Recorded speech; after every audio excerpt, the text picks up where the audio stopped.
Bonjour, c'est Katara, j'espère que vous allez bien. Ici sur Bien-être Présent, je vous propose des astuces et des méthodes en développement personnel, des pratiques de yoga et aussi des méditations guidées. Alors si vous aimez, vous pouvez laisser des likes, vous pouvez commenter, partager et vous abonner. Alors vous savez quoi? J'ai envie de vous parler de minimalisme parce que je suis en train de le devenir.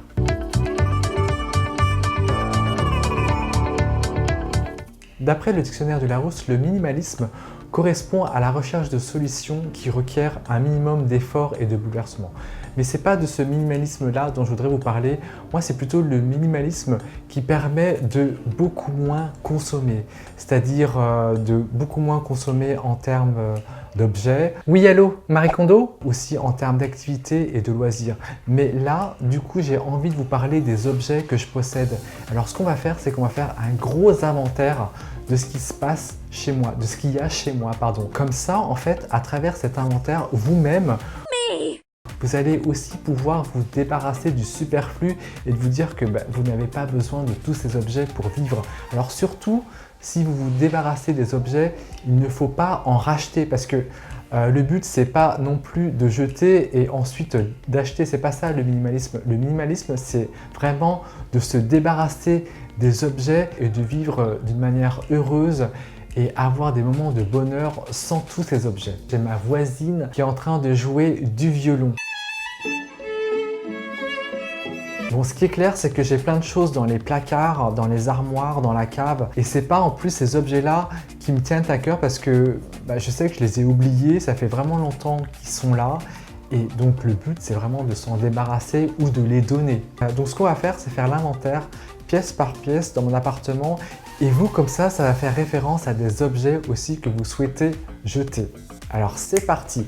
On va commencer par la chambre. J'ai des t-shirts. J'ai des t-shirts en fait que j'ai achetés il y a des années-lumière, peut-être au début des années 2000. T-shirts col V comme ça. J'en ai acheté plusieurs de la même marque en plusieurs coloris. Alors je sais pas ce qui s'est passé.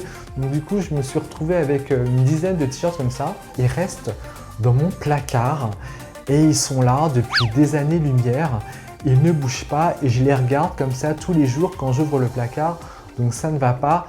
Donc là, je vais m'en débarrasser. C'est pareil pour les manteaux. Tout le temps, je me dis que alors celui-là, je vais le mettre cet hiver parce que c'est sûr, il va me servir. Celui-là aussi. 2 saisons se sont passées et je ne l'aimais pas. En fait, il faut apparemment attendre 2 saisons pour savoir si un vêtement doit être jeté ou pas. Donc là, clairement, ça va faire des heureux parce que je vais pouvoir les donner. Et sous mon lit se cache en fait une malle en plastique dans laquelle il y a des trésors de sacs. J'ai une période de cabas avec lesquels j'allais au boulot, enfin c'était très chouette parce que je pouvais mettre un tas de choses. Ça reste là dans cette malle en plastique, bon là ça veut carrément rien dire, donc là du coup du balai. Si vous vous débarrassez de vos vêtements, surtout n'en rachetez pas. Enfin le principe du minimalisme c'est justement de se débarrasser et de ne pas racheter derrière. Parce qu'en fait, vous pouvez vous contenter du strict nécessaire, du strict minimum pour vivre. Donc du coup, vous vous débarrassez, mais ne pas racheter. Ok? On va passer dans la salle de bain. J'ai quand même accumulé, enfin dans mes petits voyages, j'ai ramené en fait plein de fioles, vous voyez, avec des crèmes de douche, des crèmes pour le corps, pour le visage. Et aussi, quand je partais en vacances, j'ai acheté des crèmes solaires. J'ai accumulé depuis des années plein de crèmes solaires, aussi des crèmes de douche, des hôtels. Et finalement, tout ça, ça va partir à la poubelle. Bon, je ne vais pas les donner parce que je pense que c'est comme le yaourt, peut-être que ça tourne, on ne sait pas. Et c'est pareil pour les médicaments, vous pouvez les ramener à la pharmacie parce que eux, du coup, ils vont les recycler. Alors maintenant, si on faisait un petit tour dans la cuisine.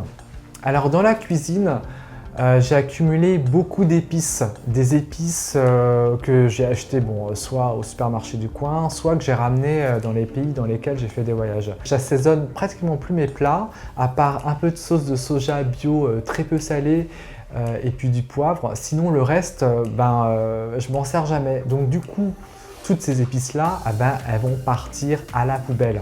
Et du côté de la vaisselle, je me souviens, j'avais fait un brunch mais il y a super longtemps, mais il y a carrément 10 ans.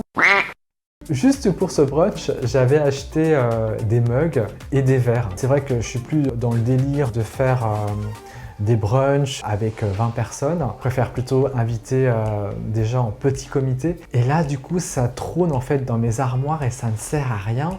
Alors ça, du coup, alors je sais pas trop ce que je vais en faire, jeter, donner, bon bref, il faut que je réfléchisse encore. Enfin, tout ça, ça va partir. J'ai aussi laissé dans mes placards beaucoup de la farine de toutes sortes pour faire des crêpes, des gâteaux, des tablettes de chocolat et aussi pas mal de boîtes de sucre, bien sûr avec du sucre à l'intérieur, mais alors donc du coup le sucre, surtout le sucre raffiné, j'en ne mange plus. C'est dans mes placards depuis des lustres, donc ça du coup, quand je vais ouvrir mes placards, les prochaines fois, je vais avoir ce sentiment d'aération dans mes placards qui va me faire ultra plaisir. Dans le salon, il y a quoi? Dans le salon, bon bien sûr, il y a le canapé que j'ai depuis des années, que j'adore, que j'ai acheté chez Ikea, qui est hyper robuste au solide, mais c'est surtout ce que j'ai accumulé dans les placards qui ne se voient jamais, comme des CD. Alors, je ne sais pas pour les plus jeunes qui regardent, est-ce que vous connaissez le CD, le compact disque? Et du coup, ces disques restent en haut de mon placard, c'est pas possible. Je crois qu'il y a un magasin qui les reprend à très bas prix. Enfin bref, tout ça pour dire qu'il y aura toujours des heureux pour les récupérer. Donc ça va partir aussi. Vous avez aussi les petits appareils électroniques que vous gardez, les casques audio. Je garde aussi un vieil ordinateur portable que j'ai depuis des années.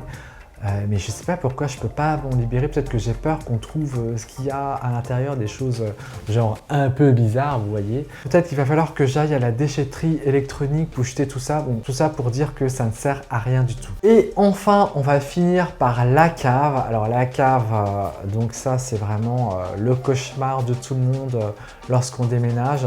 Donc là, la cave, j'ose même pas voir ce qu'il y a à l'intérieur, mais je me souviens que d'une seule chose.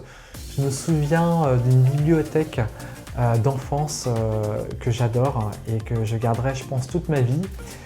Mais le reste, en plus j'ai des cartons d'une copine qu'elle m'a laissé il y a des années, donc il va falloir qu'elle vienne les récupérer. Mais le reste, enfin, c'est que du bric-à-broc, c'est n'importe quoi. Enfin, là, vous voyez, je rêve presque d'un jardin à la japonaise avec une pierre juste au milieu. Vous voyez ce que je veux dire ?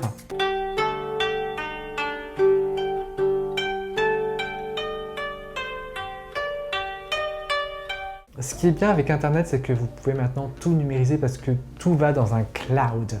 Et dans le cloud, vous pouvez mettre vos factures, vos quittances de loyer, votre musique, vos films, etc. Enfin, tout ça va dans le cloud et c'est juste génial parce que ça prend pas de place. Bon, il faut juste payer un peu pour le stockage, mais ça prend beaucoup moins de place que si vous aviez tout ça chez vous. Bon voilà, on a fait le tour de mon appartement, mais le plus important, c'est que vous fassiez le tour de votre appartement et que vous fassiez l'inventaire du superflu. Au-delà de se débarrasser des objets, le minimalisme, c'est en fait un retour à soi. C'est s'accepter tel que l'on est, c'est s'aimer tel que l'on est, sans objet, sans artifice.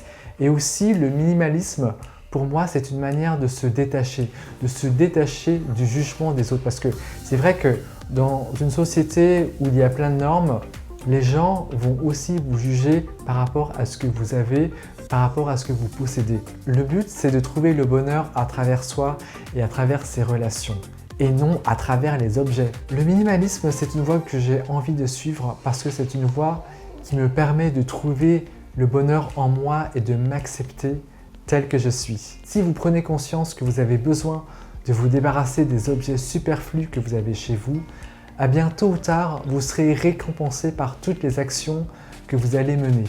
Je vous dis à très bientôt pour une prochaine vidéo.